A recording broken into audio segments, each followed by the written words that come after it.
Hello and welcome. I am Scarperlock, and this is City of Heroes on the Rebirth server. We are with Psyop, our level 23, closing on level 24 Mutation Stalker. And this is Let's Rant with Scrapperlock. I've been doing some missions for, who is it? Kevin Cordell. He seems to be unwilling to give me a story arc, so I'm switching to Claire Childress, and we'll see if she'll give me one. You know how I don't like doing junk missions, so we'll try to get some story arcs from these guys. I've shot a couple of videos that I'm probably not going to post. I think I'm going to redo my rants, and because they were like not just long but rambling and went way off topic. I was rewatching the second one last night to get the timestamps because after I do them, I then check to see what the timestamps are so I can put little chapters uh, in my YouTube comment so that if people want to watch specific things, they can and don't have to listen to the whole rant. And I realized that I went like on a tangent that had nothing to do with the topic for like 20 minutes out of a 35-minute video. It was ridiculous. I was like, that's absurd, right? That has nothing to do with the topic I was talking about. It was very tangentially related. In the first video, I didn't go that long, but I did something very similar. And so I'm going to try to be a little more laser focused. It doesn't mean this will be short, because I seem completely incapable of doing rants under like 35 or 40 minutes. But at least, hopefully, I'll try to stay a little bit more on topic. It's hard to do because what happens in games sometimes distracts me. Sometimes I start telling an example story and then I go way off on a tangent and I lose the thread of what I was going to say. I don't really have a script for these things most of the time, which I probably should have. But mostly I come up with a topic and I say, okay, let's just sort of chat and rant about it. And sometimes I delete them because I'm not happy, and I may probably delete those. So that's kind of a little bit of an intro. So now there are two topics I want to discuss, but I'll only do one at a time. So these are based on the DM Lair stream, I believe it's number 50, which came out in early to mid-December of 2022, shortly before the filming of this. And I'm still doing physical therapy on my shoulder, so I watch those to kind of in the background, you know, take up some time while I'm doing my therapy, which is pretty boring. And right at the beginning, Luke was asked a question about a problem player cheating at the table. And as part of his answer, and I'll get to the part of his answer that was directly about the cheating in the next video, but as part of his answer, what he talked about was he mentioned just very briefly the idea of metagaming and said just sort of tossed off this statement that metagaming isn't always bad. And so I want to actually talk about that. When is metagaming bad and what is metagaming not bad? Actually good, maybe desirable, maybe preferable, maybe you actually want it. And I would argue that there are pretty much always going to be times during any session and in between sessions and stuff where you actually want people to metagame. And it can actually improve the game. But we need to know what is metagaming and when is it bad. And it's generally thought of as bad, but I want to talk about when it's bad, but also when it's good. And I think that metagaming gets a bad rap because it's usually thought of in the context of where it's bad. So what I'm going to do, and this is unusual for me, but I actually like the way Wikipedia has defined this. I'm going to stop the video, the playing for a moment, and I just want to give you the current, as of today, Wikipedia definition of metagaming in role-playing games. And they're clear that they're not talking about other games here. They're talking about in role-playing games. They say that I quibble a little bit with this definition, and I'll talk about that, but it says it's when a player uses real-life knowledge concerning the state of the game to determine their character's actions when said character would have no relevant knowledge or awareness under the circumstances. This can refer to plot information in the game, such as secrets or events occurring away from the character, as well as facets of the game's mechanics, such as abstract statistics or precise limits of abilities. Metagaming is an example of quote-unquote breaking character, as the character making decisions based on information they could not have and thus would not make in reality. Now, what I don't like is the reality here. Real life reality can be a little confusing. I think a better way to say it is using out of character knowledge to make in character decisions. But it's a pretty good definition. And then they give some great examples, and they sort of break it down into three categories. And the categories are gathering of knowledge, bending of rules, and altering behaviors. The gathering of knowledge examples are things like acting based upon real life knowledge that you're playing a game, right? So, like breaking the fourth wall. I know I'm playing a game, and my character is going to act like it knows that it's in a game. Um, Gaining knowledge from out of character areas such as pre-reading adventure guides, watching others play through a pre-prepared campaign, reading the module ahead of time, using in-world knowledge from a previously played or a different character, a dead character, um, using another character's viewpoint. So you're listening to the troll negotiate with your friend, but you're in another room. And you don't know what the negotiation was. When you walk in, your character just magically knows the results of the negotiation, right? Knows that the negotiation failed and they're going to have to attack the troll. Um, Bending the rules, adjusting the character's action based on knowing what you think the game master wants, basing their decision on knowledge of the game mechanics that gives advantage but the character wouldn't know. And then altering behaviors, using a certain type of attack or defense against a monster you've never encountered and your character wouldn't know anything about, or acting on knowledge that the character doesn't know or couldn't learn, right? Such as applying real life chemistry to create gunpowder in a pre firearms setting, right? Adjusting the character's behavior toward player characters based on real life relationships. So, for example, being nice to your wife's character because she's your wife, right? So these are all examples of metagaming. And that's what we mean by metagaming, right? You're doing something with your character that the character wouldn't do. In a sense, you're breaking character, right? And that is not something the character would do. And the only reason it's happening is because you're using your knowledge as a gamer playing a game to have the character do things that you would do, perhaps, but the character wouldn't do. And so I think that's a pretty good definition of metagaming. Like I said, I don't usually like to use somebody else's definitions, but I thought that the page was pretty good. If you want to check out the Wikipedia page, it's got some more stuff. I didn't read everything. It does a pretty good job of explaining what metagaming is. And I would say it does a very good job of stating outright and implying when it doesn't state so that metagaming is a bad thing and is frowned on, is basically considered cheating or destroying the verisimilitude, the immersion of the world. And as a general proposition, doing most of those things, I would say, does damage the game, right? Having your character act on knowledge it wouldn't have ruins immersion, and it can completely short circuit an entire adventure, right? Because if you know ahead of time that the hydra takes extra damage or it can't regenerate from fire, then you don't. All you need to do is just attack it with a torch, and literally, if you understand the rules, right, it's not just kind of the old way, which was a record-keeping nightmare for dungeon masters. Was it couldn't regenerate fire-based damage, right? That's the old way to do regeneration in both with trolls and hydras, I think.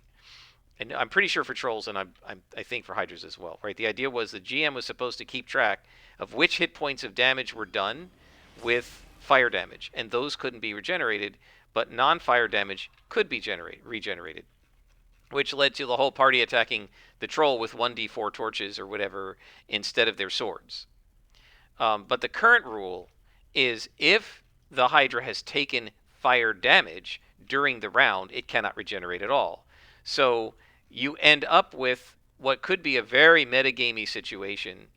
If the players know it already, right? Metagaming would be you've never met a hydra. Your characters have no in-character knowledge that these things even regenerate until you cut off a head and another one replaces it, let alone that it can't do that if it's been damaged by fire, even 1 point of fire during the round.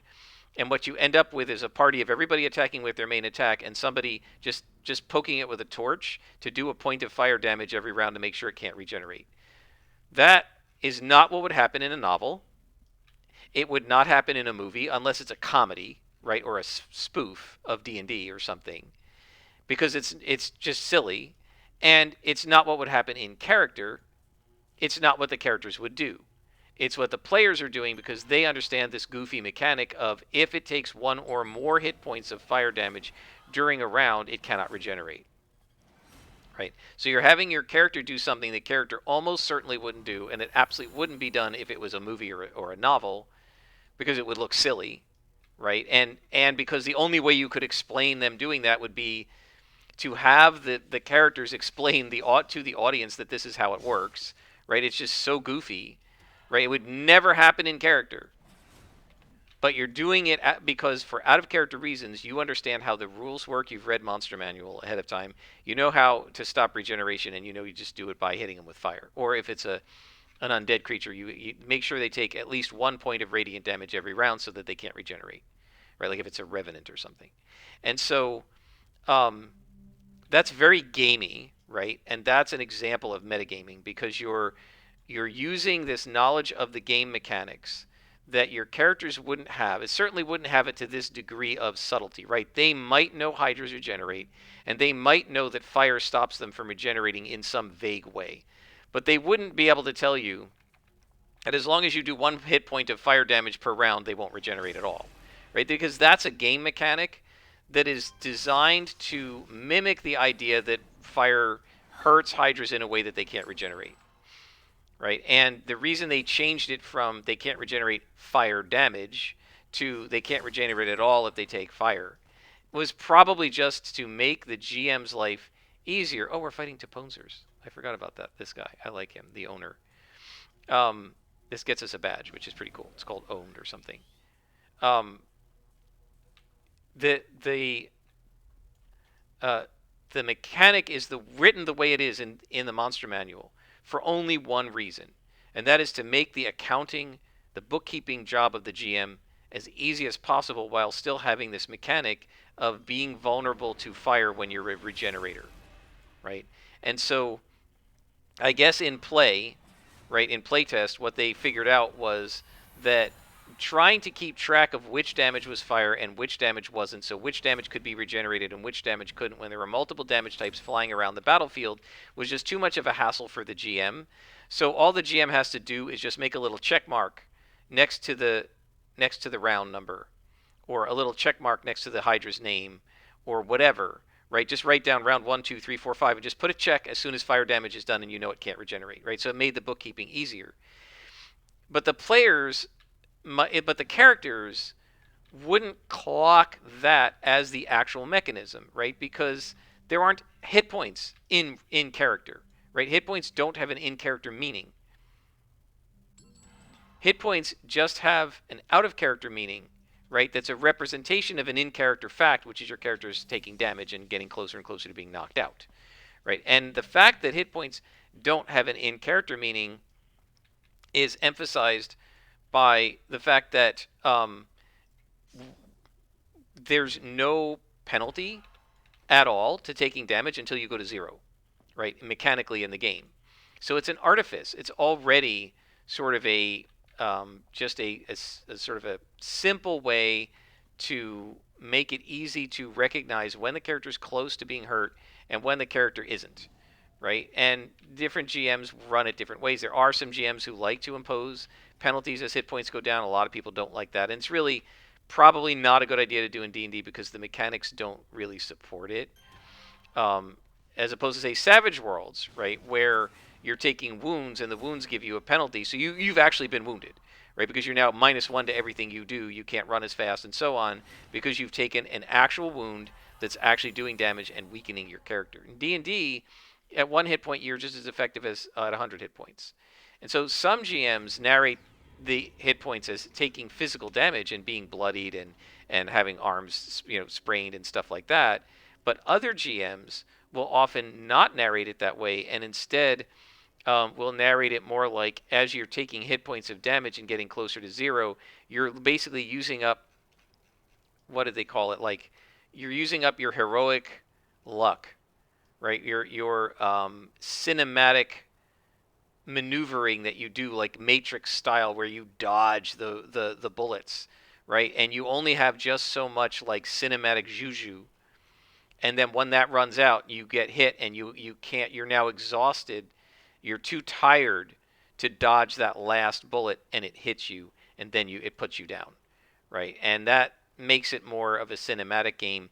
So you can run D&D either way, or any game with hit points either way, and therefore the hit points aren't anything literal in the game world. They're however you want to interpret it, which means that your characters wouldn't understand what a hit point is, right? They'll understand, in Savage Worlds, a character would understand what a wound is, right? Because it has a mechanical in-game effect, and it's a very clear, defined thing. It is a wound, right? But in D&D, hit points are very abstract. And so saying, I know if I do 1 hit point of damage to the Hydra with fire, it can't regenerate this round. Well, rounds are an artifice, right? People aren't actually waiting turns to attack each other in character, right? It's just how we arrange the battle so that it's playable. It's a game mechanic. It's not in character. Your character wouldn't talk about rounds and turns. And they aren't taking turns, and they aren't, quote-unquote, taking reactions. They don't understand it that way in character. So if you start having your character act on in-character knowledge, act as an in-character on knowledge that where they're actually, you're role-playing them as if they know what a round is and they know what a hit point is mechanically, rather than knowing the in-character version of those things. That's metagaming, right? And so these are sorts of things that are generally frowned on. They're generally seen as a bad thing. Let's just teleport to the mission, and most people consider it a bad thing and would say you shouldn't do this stuff. So let's talk about why it's bad, and then we'll talk about when actually you should do it and why it's good. So why is metagaming bad? Why do people frown on it? Why is it considered a bad thing? Well, one, it's breaking character, right? So it damages immersion in the game. If your character starts talking about hit points, armor class, rounds, if your character in Savage World says, I'm D8 in agility, right?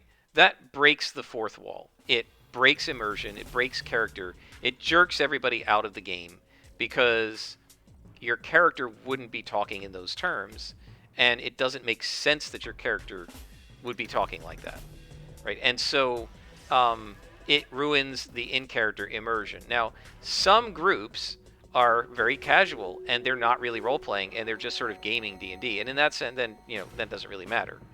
But if you're in a group that's trying to role-play, and you're trying to actually tell a story together, it can be extremely frustrating to the other players if you have someone who's making references to game mechanics in character, because your characters really wouldn't be able to do that. They don't know what a game mechanic is. To them, they're just in this world fighting, right? Or sneaking or whatever.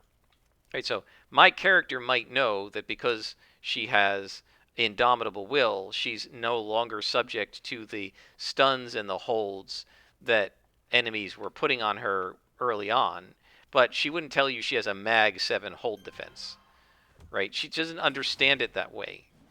Right? She just knows that their holds aren't working on me anymore, and they never slow me down. My mind is stronger now than it was. Right? And so there's the in-character interpretation of what's going on, and then there's the out-of-character game mechanical interpretation of what's going on. Right? And so it can break immersion and damage the storytelling if you are constantly doing out-of-character stuff. There's also the idea of cheating, right? If you read the keep on the Borderlands ahead of time, and you know that this lair over here, the N lair, is a Minotaur, and before your characters walk into that cave, your friend says, you have your character say, no, I don't think we should go in there. I think I smell a Minotaur. Even though the GM didn't tell you smell anything, right? That's cheating. Now you know the map before your character has explored the map, and not only do you know it as a player, which is bad enough, but you're portraying your character as knowing it, which is completely out of character. And that's going to ruin the experience for the GM who's trying to surprise you. It's going to ruin the experience for the other players who might not want to have it spoiled, right? And essentially what you're doing is you're using the knowledge to, quote unquote, win the role-playing game, to win D&D or Champions or whatever the game is, right? So let me give you a great example, and I've told this story before, of metagaming. So my friends and I were doing the Great Supervillain Contest, and as part of the Great Supervillain Contest, they didn't realize it was the contest yet. As part of the Great Supervillain Contest, the villains are trying to rack up points against the heroes to get into the next stage of the competition which is being run by a villain named the Crimson Claw. And so the villains are trying to fight heroes. Like, normally villains aren't trying to fight heroes, right? They're trying to, let's say, rob a bank and avoid the heroes. And the heroes just come in and try to stop them, right? So the villains, if they had their way, wouldn't fight the heroes at all. Most of them, right? Unless it's some villain who likes fighting heroes. And there are some of those. But in the Great Supervillain Contest, they had to fight heroes to earn points. And so to win the competition, they had to fight heroes. So the villains started doing things to purposely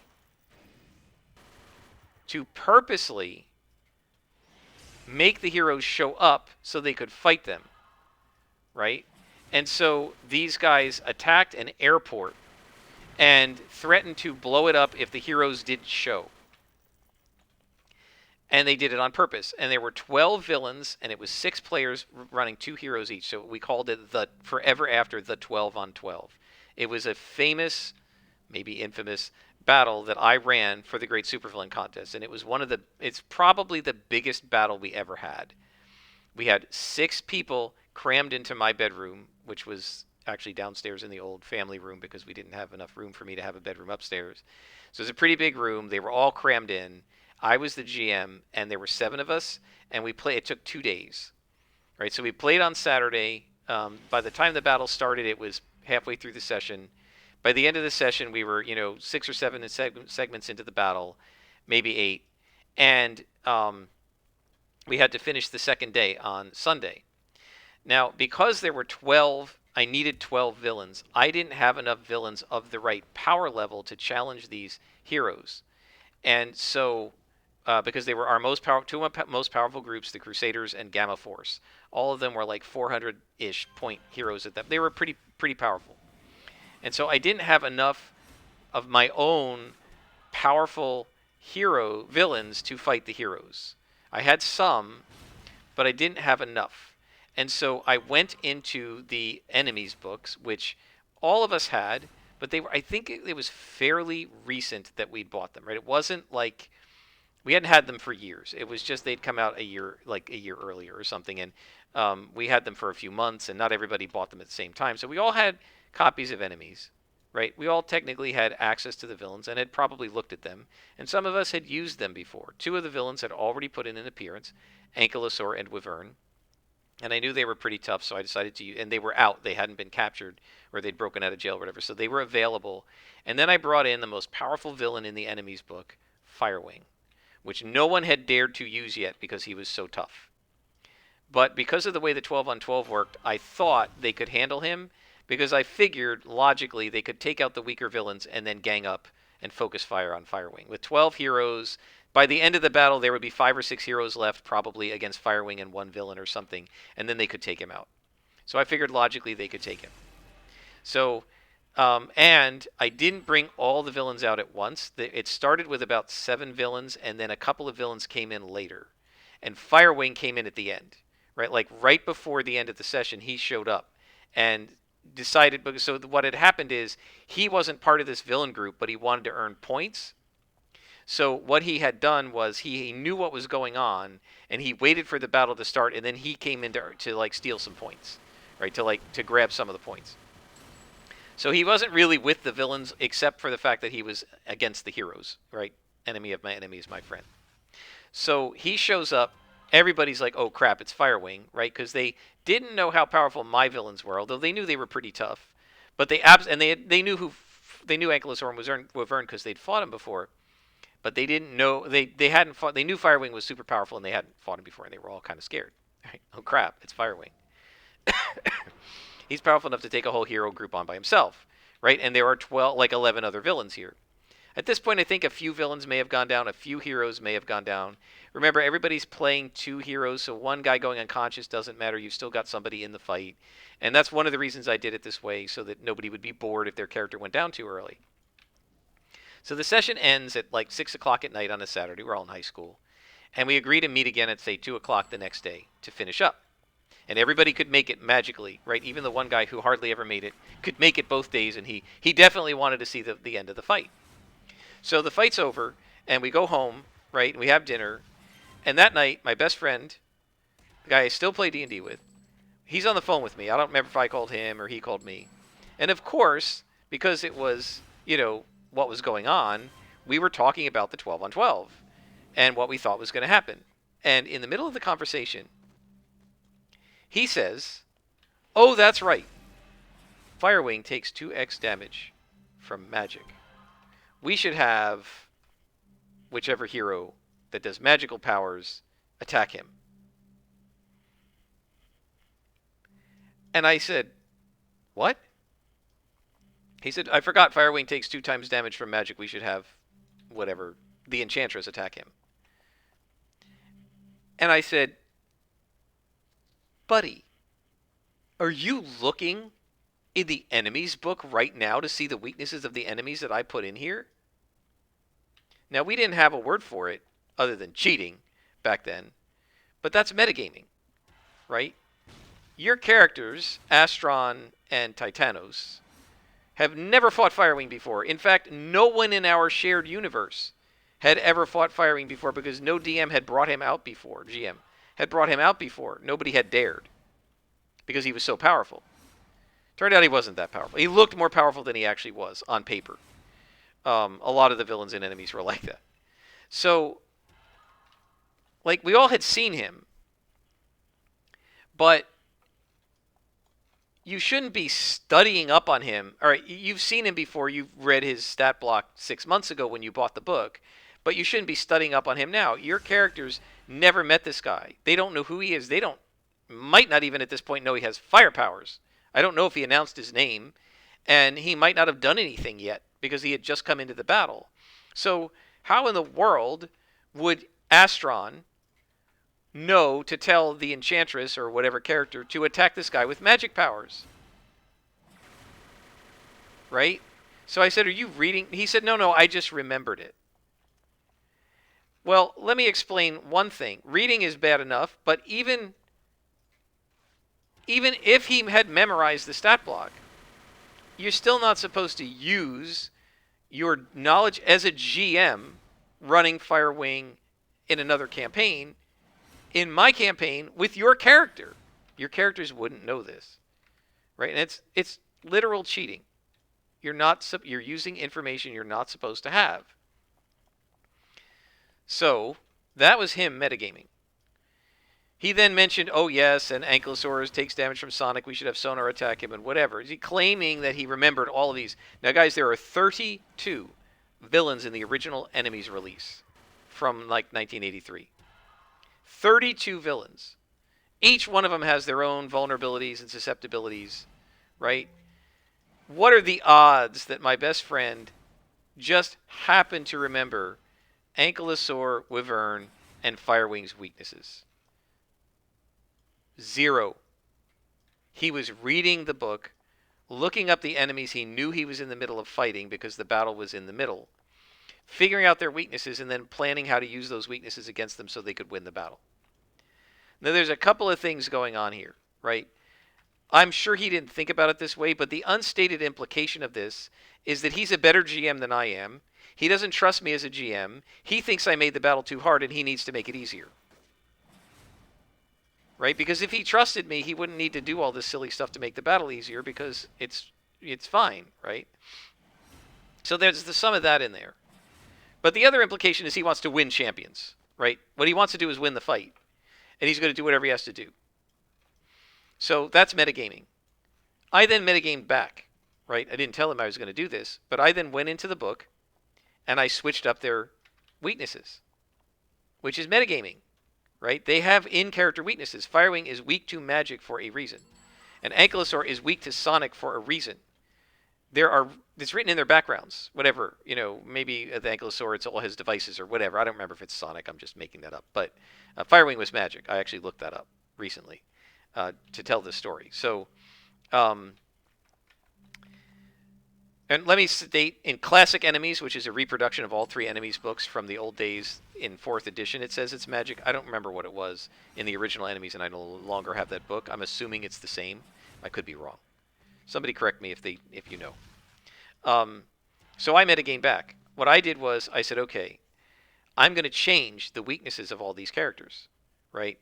Wyvern is a weak to, I don't know, physical killing attacks. Ankylosaur is weak to Sonic, and Firewing is weak to Magic. So I thought, okay, it wouldn't be fair to just completely take them off. They've got to still be weak to something. So what I did was I scrambled them, right? I moved Ankylosaurs to Firewing, Firewings to Wyvern, and Wyverns to Ankylosaur. So the weaknesses were still in the battle. There was still a villain on the field who was going to take 2 times damage from magic. It just wasn't Firewing, right? And what I figured was this will basically catch anyone who's a cheater. Because if you're cheating, you're going to hit Firewing with magic before you know he's weak to magic, and you're going to be surprised he's not. If you're playing fair, you're going to hit Firewing with whatever you hit him with, and when he takes sonic damage and screams in pain, you go, oh, he's got a weakness, which is the right way to do it. However, what I was doing was also metagaming, right? I was using my knowledge as a game master of how the players were going to cheat, right? To alter the in-character stuff that was on the character sheets of the villains. There's no in-character reason for Ankylosaur to take damage from magic instead of Sonic. I just changed it for metagaming reasons. Now, I would argue that, like, on the one hand, they kind of deserve it if they're cheating, right, the players. On the other hand, this is a dysfunctional way to run a game, and it happened because we were in high school, right? What I should have said to him was, well, I don't care if you know what Firewing's weakness is. Acheron and Titanos don't. And if you use that knowledge in character with the other players, if you have them tell those characters, I'm going to dock you experience for not role-playing. So it's up to you, right? And yeah, the battle would be easier if they're cheating, but I said, I will dock you and everyone else who acts on that knowledge, right? I should have opened the session saying, guys, I'm using some villains from enemies. I know you all have access to the book, and I know, and look at my friend, at least one of you read the book or has the stat blocks memorized. I don't care if you know it as players, but you're not allowed to act on that knowledge as characters. If you do, that's cheating and it's out of character, and there are rules in Champions for docking experience points for not role-playing properly. It's in the book. You lose XP for role-playing out of character or against type. And this is role-playing against type. So that's what I should have done, right? You have a talk with your players, and you say to the players, guys, right, this doesn't make any in-character sense, so you shouldn't be doing it. And if you're going to keep doing it, you will lose experience. So if they kept doing it, what would have happened is end of the 12-on-12 battle, they win the fight, and at the end when they say how much experience we get, I say 0. So why not? Because you won the fight by cheating. You used out-of-character knowledge in character. I don't know if you would have won the fight for real, but you certainly didn't do it. You didn't do that, so you don't get XP. Right? And they would have all been mad, I'm sure, that they didn't get XP, but it would have taught them the lesson of don't metagame. Right? It's not a good idea to metagame back as a GM, and this points out that GMs can metagame too. And it's just as bad when the GM is cheating against the players as when the players are cheating against the GM, if not worse, right? Because the GM technically is allowed to kind of cheat, which players aren't supposed to do, but you're not supposed to use it against the players. You're supposed to use it to improve the game. So that's negative metagaming. And it's a great story of negative metagaming and how that can work. Oh, I'm a freak show now. Cool. It's never going to Boomtown. So, super long video again. Now let's talk about, well, when is metagaming good? Because this all sounds bad, right? This guy's cheating off stat blocks. I'm cheating by changing the stat blocks. That's all bad, right? Metagaming for your own personal gain or to win D&D or Champions is bad stuff. Or metagaming in a way that's going to ruin the experience of everybody else. We're going to take stealth off, I guess, so we can do this part. So that's where it's bad, right? Breaking character, ruining immersion, destroying the game, cheating, all that bad stuff. So when is metagaming good? Well, metagaming is good when you're using it to improve the session, the experience at the table, or the experience in between sessions for everyone. right? When you're not using it for your own benefit, but you're using it for the benefit of the group. So let me give you an example, and I think I've mentioned this before.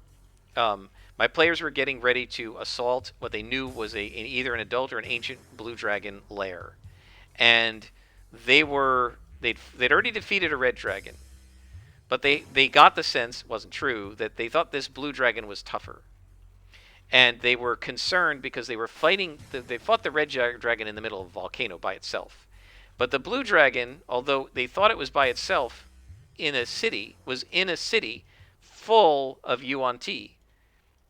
And it was patrolling the skies occasionally. They had seen it do this. And so they knew it was an ally of the Yuan-Ti.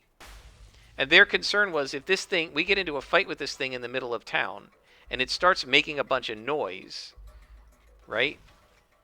We might end up alerting all these Yuan-Ti and bring the whole city down on us. So they wanted to find a way of doing it kind of quietly. And there isn't an easy, quiet way to fight a dragon. So what they decided to try to do was use Hold Monster on it, which would paralyze it.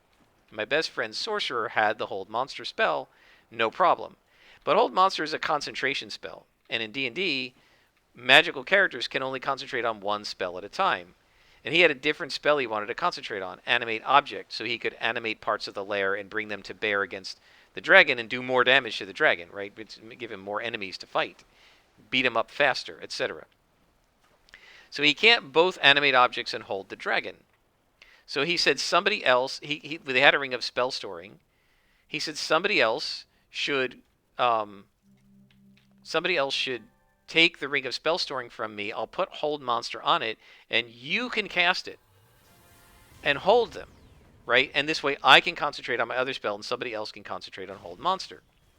So they didn't want to give it to the cleric because the cleric has a concentration spell that he wants to use. And they didn't want to give it to the Eldritch Knight because she had a concentration spell she wanted to use. So they decided they wanted to give it to the ranger, who has spells, but she hadn't taken any concentration-based spells as a ranger. She all had these either duration spells that just last for so many minutes, or like Pass Without a Trace, I think, or she had instant spells like Cure Wounds and stuff like that. So they began the conversation in character, right, with the sorcerer explaining how the ring of spell storing works and how the Hold Monster spell works in character, that you can paralyze something powerful like a dragon, but you have to focus on it. You have to have pay attention, and I can't pay attention to two things at once. And he did a really good job of explaining in character. They want to give the ranger this and have this way they're going to throw 3 concentration spells on the dragon all at once, right? And it won't be able to stop all of them, and this was a pretty good tactic. The ranger's player kept stiff-arming them, right? She didn't seem to want to do this. And I was while they were talking, I did this a lot as a DM. Maybe I shouldn't have, but to try to keep the session as efficient as possible, I had 2 windows open. Right, I've got the Zoom chat where all of our faces are and I'm listening to the conversation, but I also have Foundry open and the D&D Beyond website open in another window, where I'm looking up spells, I'm looking up stat blocks, I'm importing stat blocks if I suddenly need to. Right, my friend's talking about animate object. Okay, let me get the object stat blocks ready in Foundry. Right, because they're going to need the tokens, and drag them onto the map so that I can use them right away efficiently. And so I'm like, as they're talking, I'm going into Foundry and I'm prepping monster stat blocks, tokens, maps, walls on the map, lighting, whatever it is I think I'm going to need. I'm usually pretty prepped, but there's always some little bit that I need to do as they're telling me what they want to do when they go into the next room to get everything set up. So I wasn't watching the conversation on the screen. I was just listening to it while they were talking about their plan, and I was setting up Foundry to get it ready for them. So I didn't see this happen, right? I wasn't watching facial expressions. But fortunately, the cleric's player was, right? And so as the conversation was going on, he picked up that this was not in character, that in fact the Ranger's player was trying to communicate that she as a player did not want to run this spell. Okay? So he then said, hold on, guys. Out of character for a minute here. Turn to the new, this is the sort of the new girl, the ranger, and said, Ranger player, are you telling us as players that you really don't want to run this spell with your character? And she said, yes, that's what I'm saying. I don't really know how concentration works. I've never used it before. And I don't want to try to learn how to use it in the middle of a really important battle where it could be life or death for our characters. Now, I'm sure my best friend was thinking, dude, it's no big deal. He's been doing concentration spell for 10 levels. It's no big deal to him. And we'll tell you how it works.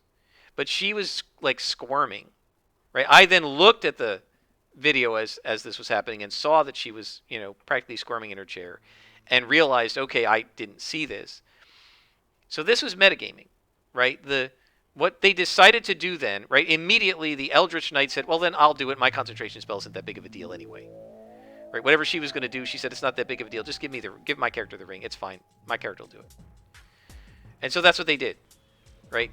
This was metagaming. In character, there was no reason for the ranger to say, I don't want to do this. It was the player's discomfort with the game mechanic.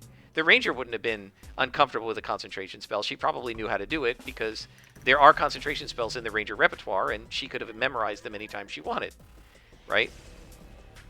So the ranger's character, the character of the ranger, wasn't afraid to do this. It was the player who was uneasy, right? And the other players recognized this, and they used the out-of-character information they had that this is making one of the players at the table uncomfortable to not make the player at the table uncomfortable. And so what I'm arguing here is that is a good use of metagaming, right? It is probably the best use of metagaming that you could think of.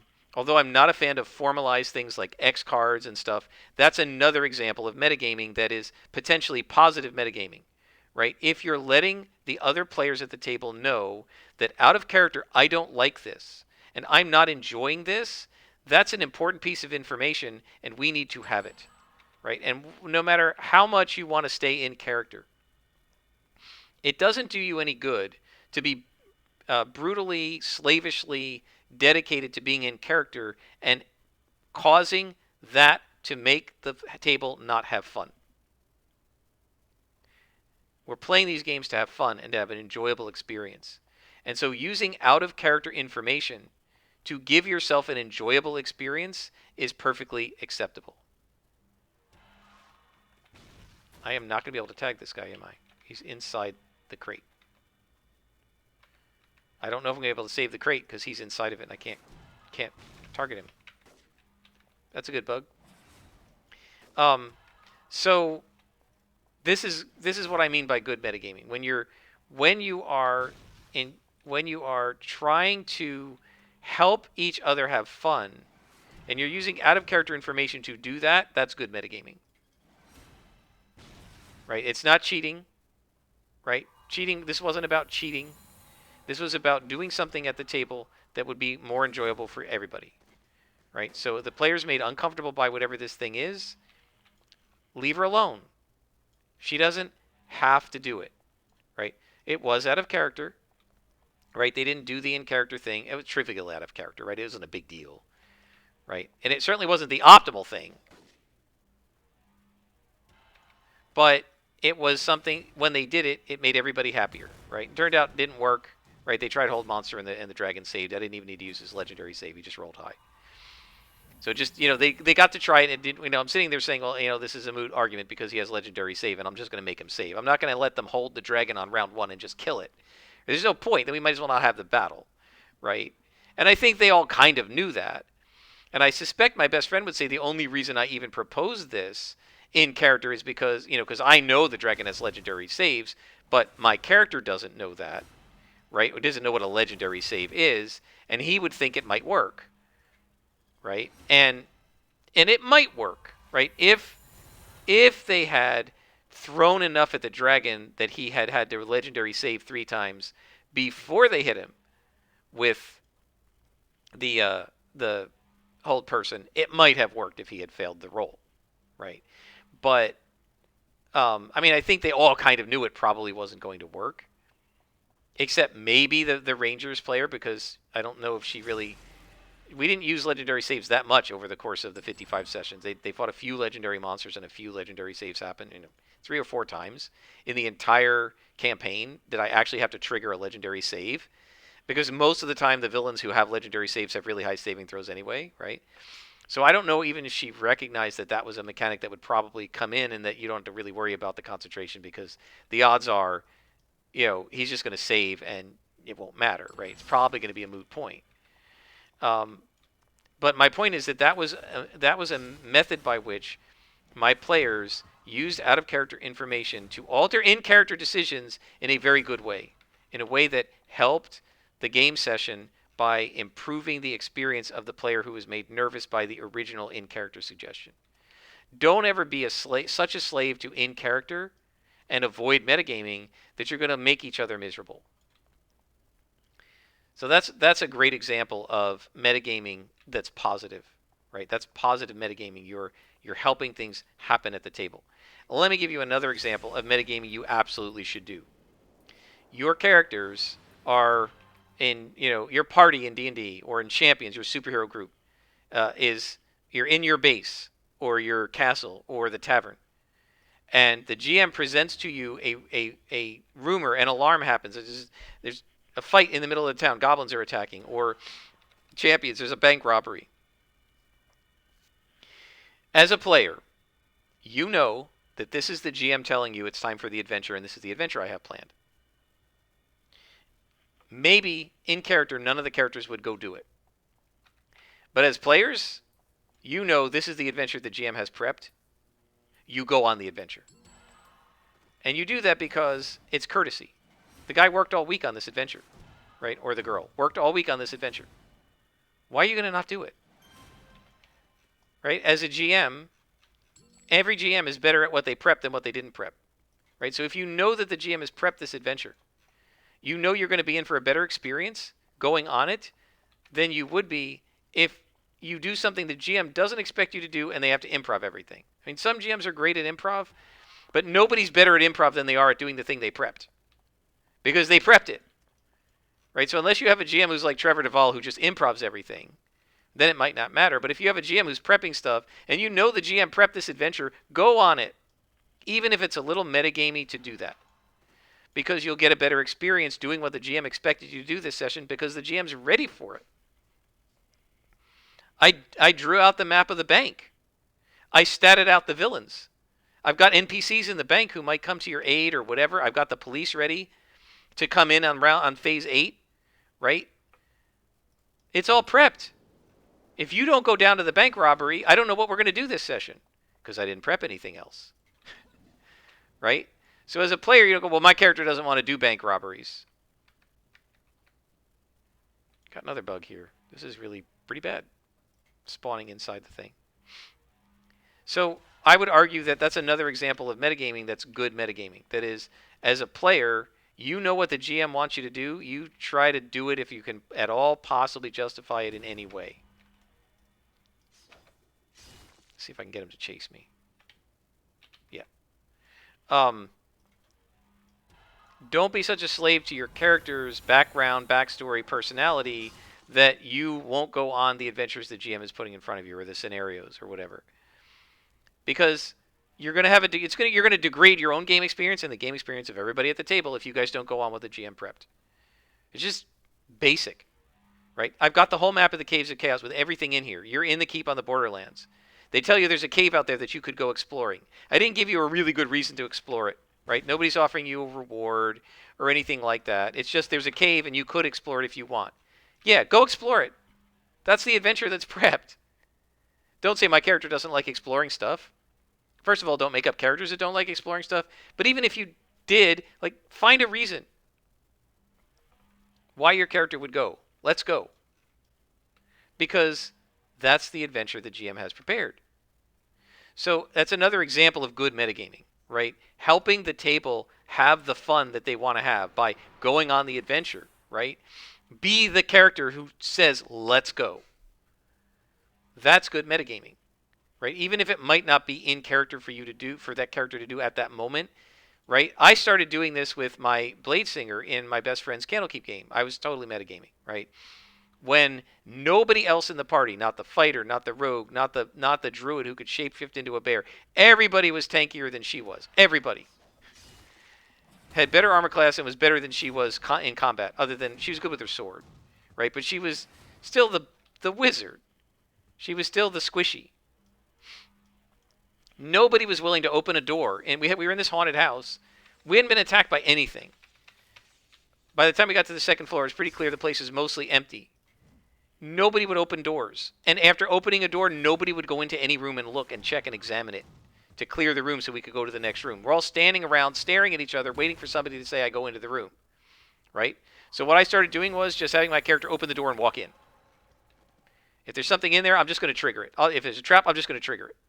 Right? And I think my best friend probably wanted to reach through the screen and kiss me. Because it was taking so long to go through this dungeon because everybody was being such a coward. Right? And so I had my character, who should have been the one standing in the back, not opening the doors, just move up and act like the dumb barbarian and open the doors. Right? Even though it wasn't in character for her. She was not an aggressive type person, and she was contemplative, more sort of like a Mr. Spock, logical, contemplative character by concept. I just stopped playing her that way and started having her open the doors. Right? And the reason I did that, it was a metagaming reason, is that I, as a player, was sitting there going, this is taking too long. As a DM, I wasn't backseat DMing, right? I wasn't like critiquing my friend. But having been a DM in this position where you can't get the freaking players to do what they need to do on the adventure because they're being chicken, right? You need one of the players to step up. And having seen my group do this now, I'm going to fix this problem myself by whatever character I make up in my best friend's game. It's going to be somebody who's like a bull in a china shop somehow. It's somebody who's not afraid to be in the forefront and take the brunt. Just a barbarian or a paladin, low intelligence guy who's just going to open every door, open every chest, open everything, right? Not to screw up the party. I'm not going to purposely trigger traps that kill the party, right? But when we're in a spot where nobody wants to touch anything, I'll just have my paladin or barbarian or whatever just open the door or open the chest or look in the box. Because that's what the GM needs you to do. That's how you advance the plot. There's something in the box. There's a clue. If nobody opens the box, the game stops. If nobody opens the door, the game stops. Right? So you want the game to proceed. You want to play. And the only way you can do that is by moving forward. Right? So now that was, I would argue, good metagaming. Right? Nobody complained about it. Everybody, I think, was relieved that somebody was opening the damn door. We all wanted the door to open, but nobody was playing a character that opens the door. And we actually had a disadvantage that the one player whose character would have opened the door wasn't there for that part of the campaign. Like she moved to Finland, and it was during the 2-month hiatus where she was doing the move, so she wasn't there because she was playing this goofy little kobold who would have just opened every door, because she was like, her character was just this manic kind of goofball who just opened everything, right? So that was the member of the party who would have opened every door, but she wasn't there. So somebody had to take over that role, or we were just never going to, we were going to stand in the hallway of the second floor outside of a bedroom and just stare at each other. No one was willing to take the initiative to open the door. So I just started doing it. I just opened door after door after door. And I'm sure my best friend was like, thank you so much. Because it moved the game session forward. And that's what you want to do, is move the game session forward. There we go. Man, what a bug. All 3 of these cases had this happen. So my point here is that this is positive metagaming. When you are doing things that are helping the session, helping each other, helping the group have fun, it's positive. And I would argue not only that it's okay when it happens, but that in a good game group, it is happening all the time, during and in between sessions. We are checking in with each other. Out of character, Joe, are you okay with where this session is going? Because we're getting into like some serious role play about your character's backstory, and it seems like you're a little frustrated with this. And are you just role playing the frustration, or are you frustrated? Because if you're frustrated, we need to make a change, right? Sally, this has gotten a little explicit, this role play. Is this making you uncomfortable? Should we stop? That's metagaming, right? You're stopping, going out of character talking about and offering to alter the in-character trajectory to make a player more comfortable. You should do that. You need to do that. Every good group will do that. And that's what the cleric did when he saw the ranger was uncomfortable about this sort of trivial thing of concentration spells. But what if she was made uncomfortable by something else? He picked up on that cue, went out of character, and said, out of character, this player looks uncomfortable. Let's change the role play. That's what you should do.